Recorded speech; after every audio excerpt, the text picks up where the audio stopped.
Good day, everybody. Or perhaps good night, depending on when you're watching this. I'm going to give you an awesome welcome to episode 9 of Dream of the Week, which I call Wacky Death Race. Now, let's get on with the dreaming. The dream begins around the gaming table, where I sit with several friends, engaged in a game of Dungeons and Dragons. We throw the dice, fight some monsters, and joke around a bit, a typical night of role-playing. However, I'm soon pulled away from the table by one of my friends, who I'll call Charlie. Charlie walks away from the game feeling dejected because he's broke. I follow him away from the table and offer to borrow him some money. Yet as I step away, I'm no longer really at the table, but in the game, viewing the stylized world around me as a series of towns set amid rugged hills. There's an unreal quality to it all, like viewing a diorama of toys or being inside a low-res video game. I end up lending my friend some money, but I soon lose track of him as I step fully into the game world and its bustle. I see towns fully populated by colorful fantasy characters, thriving bee farms, and hobbit-like burrows. Much of this seems business as usual within the game, yet soon I find that I'm pursued by the Grim Reaper. He appears as a thin man dressed in black, yet I notice he strongly resembles an old buddy from college who I recall for his goofiness and good humor. Still, the Reaper tries to pursue me, and we play a sort of game of tag as I dodge and flip around him, evading the Reaper and his supposedly deadly touch. I journey through various fantastical locales, dark mines and underground temples populated by crazed cultists, and I eventually lose track of the Reaper when I find myself within a large museum that's filled with antique starships, flying cars, and other typical science fiction vehicles that seem old, despite their place in a hypothetical future. I linger here a moment, recognizing one flying car as having belonged to my dad, and briefly I talk with another old friend here who is examining the rest of the collection. Then I leave, departing the museum. The Grim Reaper now barely a thought in my mind, I soon meet up with my friend Charlie again, and we talk to a party planner about arranging a large party. As said party gets going, the dream ends. Here we have a dream with a lot of stuff going on. All sorts of details, from role-playing games to race with Death, the Grim Reaper himself. Here we have a lot of stuff to go on.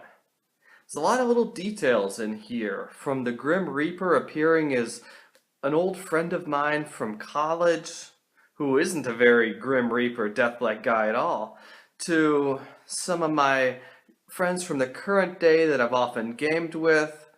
There's a lot of gaming, creative kind of aspects to this dream, and there's a lot of weird ones too. That's why I chose to talk about this dream, because this isn't a dream that's easy to interpret. There isn't one central symbol or theme. It's going to a lot of places. Like I've said before in other episodes, my dreams often take place on varying levels of consciousness or levels of dreaming. I sometimes have one of these dreams where it'll begin as, say, one of my friends about to run a role-playing game like D&D or something like that. And then as we start it, it'll kind of merge into me experiencing the game world firsthand. It's a little shift in consciousness. Often, though, when I observe these, the world around me doesn't appear like it would in physicality. For example, in a lucid dream or in a very kind of close to waking consciousness dream, the world appears more as it would in physical, with the same proportions and the same characteristics. Here, the landscapes and the characters are almost toy-like in a way, but also like they'd appear in a video game that's often kind of a mishmash or conglomeration of various video games I've played throughout the years and that have impressed memories upon my mind. Also, it kind of resembles maybe the way my mind views or narrates the story of one of these role-playing games, which, if you're not that familiar with, pencil and paper or live role-playing games are basically where friends sit around at a table and tell stories to each other, though stories that have rules around them and ways to resolve conflicts, usually done through the rolling of dice. It's a fun experience, and though I haven't really done it that much lately in my waking life, I still have dreams about it. And this level of dreaming is a curious one. A lot of the dreams from this dream level tend to be a little bit disjointed at some parts. Usually I dream of this kind of thing kind of close to the middle of the night. Not early in the morning and not like real early in the night either. They tend to be what you might call abstracted realities. Meaning I could look out over a landscape. It doesn't at all look like looking out over a landscape within physical reality. It's almost like looking over a diorama with toys or miniature figurines. And yet there's movement there, and there is life. I feel it is a part of my mind that isn't necessarily as connected with day-to-day living, but found this. It's likely a part of my mind that is connected with creative processes within the imagination. What could that mean? That's very vague sounding, right? Yeah. But as I've mentioned in some other episodes, I'm a writer. I like to write science fiction stories and fantasy stories. A bit of horror thrown in there too occasionally.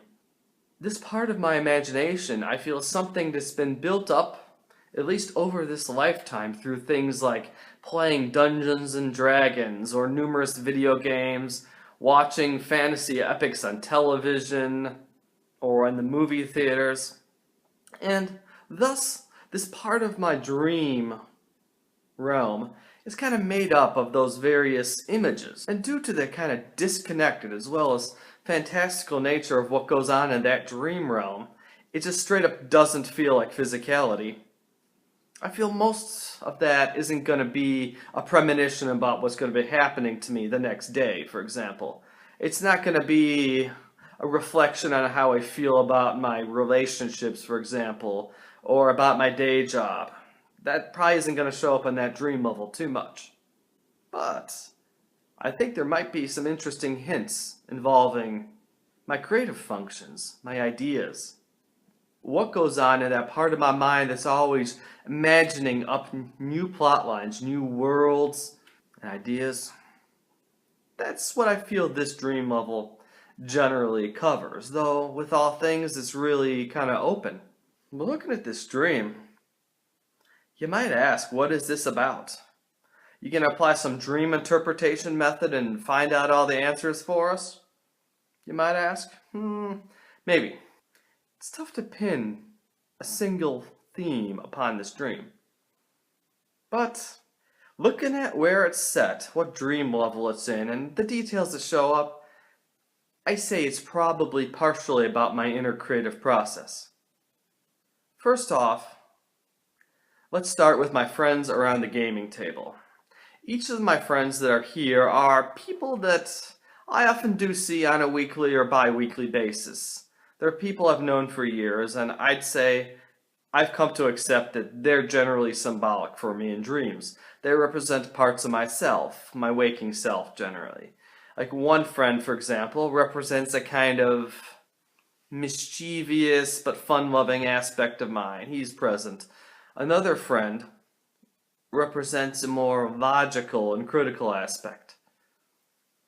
Another friend might represent a different aspect, one that's a bit creative and expressive, but also maybe a little insecure. All these aspects are parts of myself. I have all these qualities.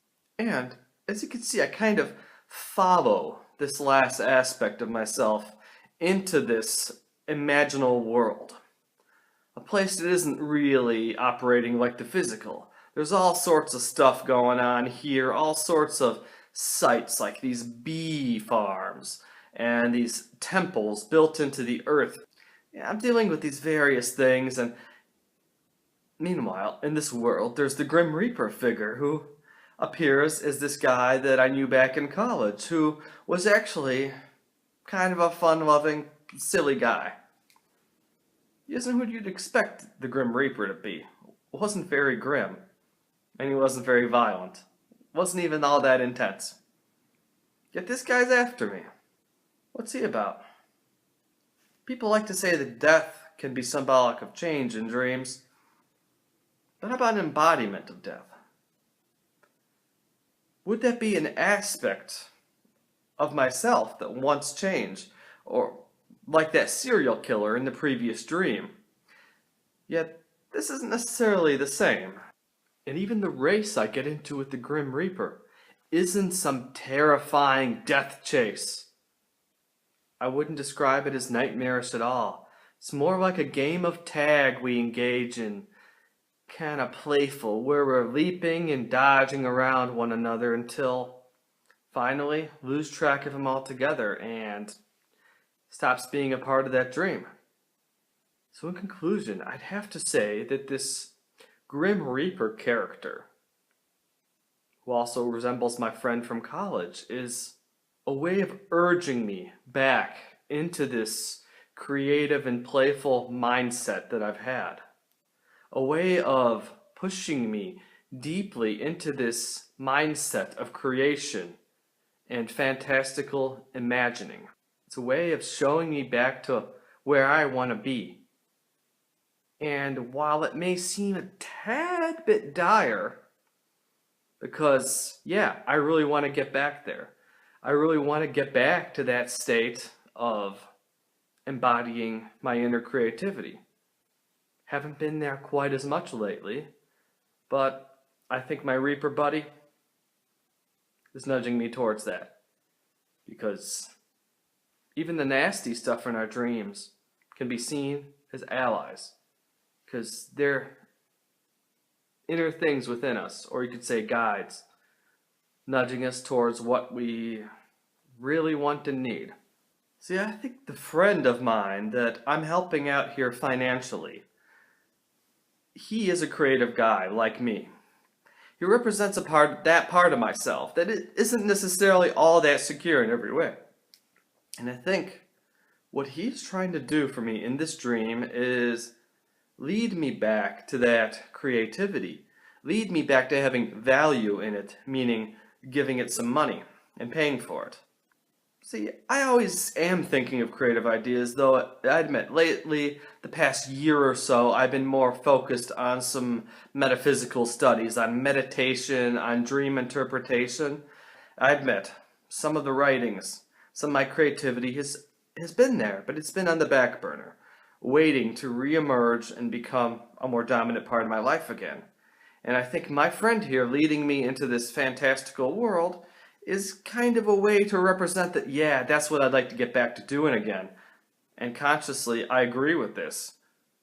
I've been intending to get more into my science fiction writings lately. I've been editing up some plans for a new novel. I've been writing out some sample chapters, but I haven't fully been immersing myself in that yet.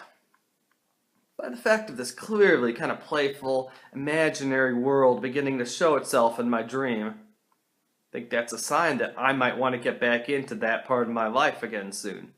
That kind of reflects in the Grim Reaper character too. He's not some menacing, angry, or intimidating guy. He's actually kind of a nice, funny, jovial character, this Reaper. Of course, we got all this other stuff going on. We see that there is that museum with all these antique and yet futuristic vehicles inside of it, showing that this is a part of me, that a part of my mind that has all these old ideas I've gained from watching and reading science fiction over the years, and that all these models for what I could base things on are kind of stored in this part of my mind. My father is connected to this, representing a kind of inner authority, which is also watching over this part of my life. And there's also various other little things going on here. I think a lot of the other little details we see here are just representative of different kind of ideas or mental concepts that are kind of whirring around in the subconscious, waiting to emerge. Not all of them fully formed or fully coherent, but all of them potentials. All of them potentials for some excellent creativity. Finally, me and my buddy arrive at this party that we've planned out, that we've arranged. I paid for this party, and payment can often suggest a transfer of value, as in I'm putting my value from one thing into another. Here, I'm placing my value in kind of harmonizing with these different parts of myself and working with my inner creative urges. So in conclusion, I'd but not in total conclusion. I'd like to say that this dream is just like that superhero dream in a previous episode about connecting with my creativity in new ways, or rather in reconnecting with that creativity. It may not seem like anything too deep, too ultra spiritual. It's not like that Babaji dream where I was levitating and doing all sorts of awesome spiritual feats, but that's okay.